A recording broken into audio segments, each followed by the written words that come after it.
고환율 고물가 고금리 시대에 돈 안 드는 것은 이것밖에 없었다. 그리고 나는 마음속으로 말한다. 그래서 나는 죽어도 자식들에게 한 푼도 물려줄 수 없는 사람이 되었다. 언제부터였을까? 부모와 자식 사이에 말로는 설명할 수 없는 깊은 틈이 생긴 것은 연락도 없이 자식 집을 찾아간 날이었다. 아파트 현관 앞에서 초인종을 누르기까지 몇 번이나 손을 들었다 내렸다 했다. 혹시나 반겨주지 않으면 어쩌나 하는 마음이 먼저 들었다. 아들 녀석 요즘 잘 지내나? 며느리는 건강한가? 그런 생각을 하다 보니 가슴 한편이 먼저 서늘해졌다. 문은 열렸다. 하지만 환영은 없었다. 아들은 얼굴부터 굳어 있었다. 연락도 없이 왜 왔어요? 그 말 한마디에 나는 이미 손님이 되어 있었다. 아니, 손님보다 못한 불청객이었는지도 모른다. 나는 어색하게 웃으며 품에 안고 있던 검은 비닐봉지를 내밀었다. 시골집에서 직접 담가온 된장, 고추장, 김치. 새벽같이 일어나 버스를 2번이나 갈아타고 왔다. 오래 보지 못한 자식 얼굴이 반가워서 뭐라도 주고 싶었던 마음뿐이었다. 며느리는 비닐봉지에서 풍기는 냄새에 얼굴을 찌푸렸다. 아버님, 저희 집에 이런 거 가져오지 말라고 말씀드렸잖아요. 아들이 소리를 높였다. 집에 냄새 배면 어떡하라고요. 그리고 우리 이런 거 안 먹는다니까요. 나는 아무 말도 하지 않았다. 괜찮다는 듯 웃었다. 그래도 속으로는 조금 서늘했다. 손때 묻은 비닐봉지가 갑자기 무거워졌다. 현관 앞에서 나는 더 머물지 않았다. 일이 있어서 바쁘다는 핑계를 대는 자식들 뒤로 문이 닫혔다. 밖에 혼자 남은 나는 한참을 서 있었다. 문 너머에는 내 자식이 살고 있었고 문 밖에는 이제 늙은 아버지 하나만 남아 있었다. 엘리베이터를 타고 내려오는 내내 손에 든 검은 비닐봉지만 내려다봤다. 새벽부터 담았던 반찬들. 결국 아무도 받아주지 않은 마음. 그날 집에 돌아와 나는 전화를 걸었다. 법무사에게였다. 얼마 전 처분한 시골 땅 잔금이 들어온 걸 확인하고 자식에게 주려던 마음을 접었다. 평생 농사 지으며 모은 돈이었다. 아들이 결혼할 때도 손주 돌잔치 때도 조금씩 보탰던 그 땅이었다. 전부 사회에 기부하겠습니다. 전화를 끊고 나서도 한동안 손이 떨렸다. 이 선택이 옳은지 그른지 그때는 나도 잘 몰랐다. 그저 더 이상 짐이 되고 싶지 않았다. 며칠 뒤 그 소식을 들은 아들과 며느리가 맨발로 쫓아왔다고 들었다. 미안하다고 잘못했다고 했다지만 이미 내 마음은 정리된 뒤였다. 어쩌면 진작에 정리됐어야 했는지도 모른다. 작년 가을이었나. 아들은 울면서 내게 말했다. 아버지 때문에 이렇게 힘들고 지친 거예요. 아버지가 그렇게 살았으니까 제 인생도 이렇게 된 거라고요.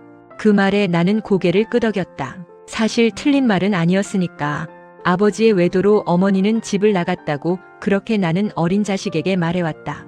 엄마를 미워하지 말라고 모든 죄를 내가 뒤집어 썼다. 밤마다 엄마를 찾으며 우는 아이를 달래면서도 사실은 말하지 않았다. 진짜 이유는 달랐다. 아내가 다른 남자와 함께 떠났고 어린 아이까지 버렸다. 하지만 혹시라도 언젠가 돌아올까봐, 자식이 엄마를 미워하며 살까봐 나는 끝까지 침묵했다.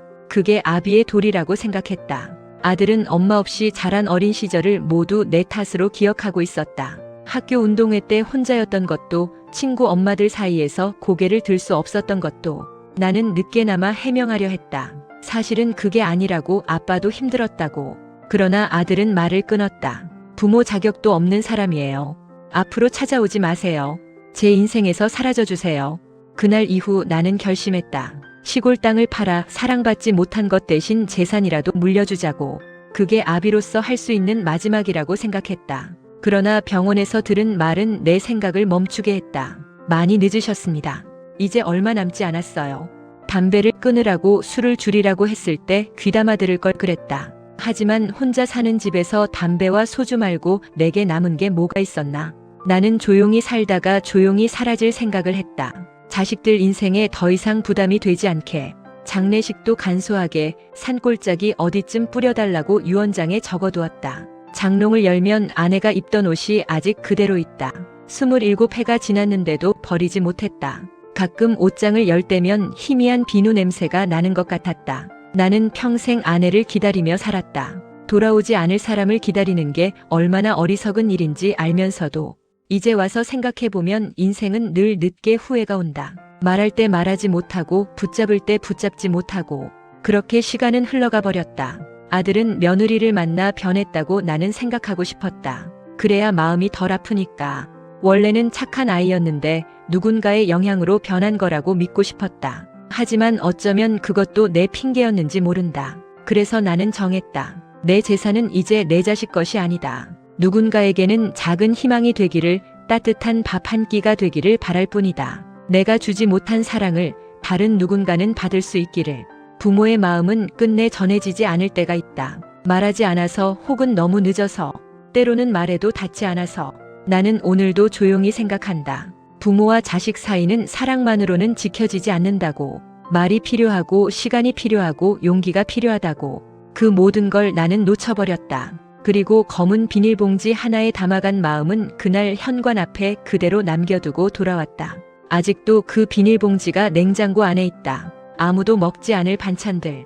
그래도 나는 가끔 뚜껑을 열어본다. 자식에게 주고 싶었던 마음이 아직 거기 남아있는 것 같아서. 창밖으로 겨울비가 내린다.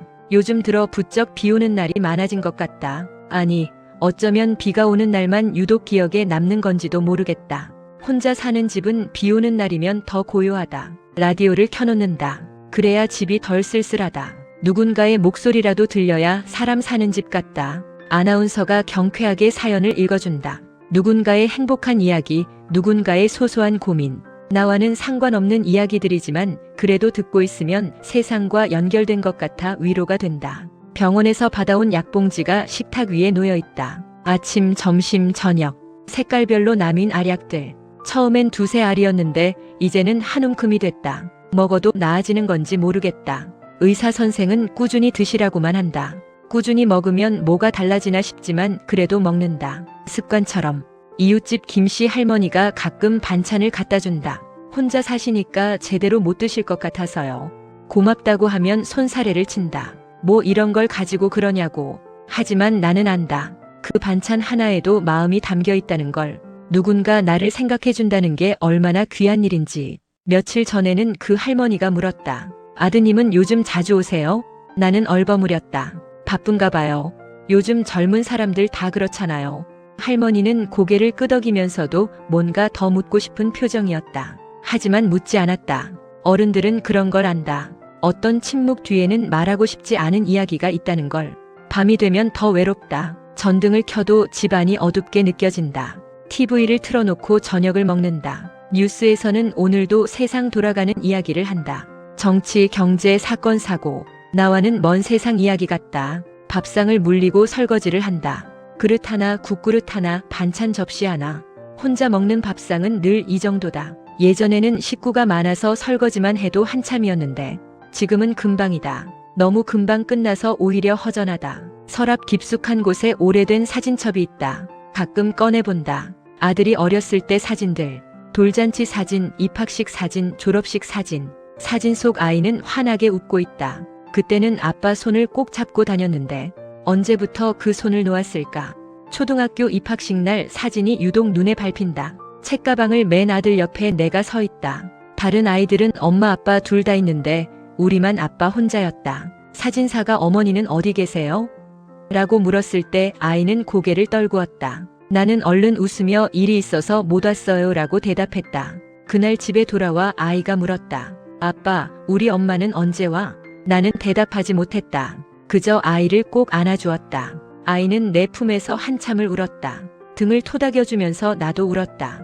아이 앞에서는 안 보이려고 했지만 눈물이 저절로 났다. 그때 다짐했다. 이 아이만큼은 잘 키워야겠다고. 엄마 없이도 행복하게 자랄 수 있게 해주겠다고. 아침마다 도시락을 쌌다. 서툴렀지만 정성껏 만들었다. 반찬이 형편없어도 아들은 잘 먹어주었다. 아빠 맛있어. 그 말 한마디에 힘이 났다. 새벽같이 일어나 밥을 하고 밤늦게까지 일하고 힘들었지만 견딜 수 있었다. 아들이 있었으니까. 중학교 때였나. 아들이 친구들 앞에서 나를 아빠라고 부르지 않았다. 학부모 상담날 학교에 갔더니 아들이 나를 못 본 척했다. 그때 알았다. 아이가 나를 부끄러워한다는 걸. 낡은 옷, 거친 손, 촌스러운 말투. 다른 아이들 부모님과는 달랐다. 정장을 입은 아빠들, 화장을 한 엄마들. 나만 작업복 차림에 일 때문에 검게 그을린 얼굴이었다. 선생님이 말했다. 아드님이 요즘 많이 힘들어하는 것 같아요. 집안 사정 때문에 그런가 봅니다. 나는 고개를 숙였다. 미안했다. 아이에게 좋은 아빠가 되지 못해서. 고등학교 졸업하고 아들은 서울로 대학을 갔다. 기숙사비가 비싸다고 했다. 나는 농사지은 돈을 전부 보내주었다. 걱정 말고 공부 열심히 해라. 전화기 너머로 아들은 짧게 대답했다. 응. 그게 마지막으로 제대로 나눈 대화였던 것 같다. 대학 다니는 동안 아들은 거의 집에 오지 않았다. 방학 때도 아르바이트를 한다며 서울에 남았다. 나는 이해하려고 했다. 젊은 사람들은 다 그런 거라고, 바쁜 거라고. 졸업하고 취직했다는 연락을 받았다. 아빠, 나 회사 들어갔어. 그래, 축하한다. 그리고 결혼할 것 같아. 그래? 응. 나중에 소개시켜줄게. 하지만 그 나중에는 오지 않았다. 결혼식 청첩장이 우편으로 왔다. 전화로 알려주는 게 아니라 우편으로. 그것도 혼주 명단에 내 이름은 없었다. 신부 측 부모님 이름만 있었다. 결혼식 날 나는 뒷자리에 조용히 앉아 있었다. 하객 명부에 이름을 쓰면서도 떨렸다. 혹시 아들이 내가 온 걸 싫어하지 않을까? 폐를 끼치는 건 아닐까? 식이 끝나고 아들에게 축의금 봉투를 건넸다. 축하한다. 아들은 어색하게 받았다. 고맙습니다. 존댓말이었다. 언제부터 우리 사이에 존댓말이 생겼을까? 며느리가 옆에서 말했다. 아버님, 멀리서 오시느라 고생하셨어요. 멀리서. 버스로 2시간 거리였지만 그 말이 맞았다. 우리 사이는 이미 멀리 떨어져 있었다. 손주가 태어났다는 소식도 전화로 들었다. 아빠, 아들 낳았어. 그래, 잘 됐다. 산모는 괜찮고? 응, 괜찮아. 보러 가도 되겠니? 전화기 너머로 침묵이 흘렀다. 지금은 좀 바쁠 것 같아. 나중에 연락할게. 그 나중도 오지 않았다.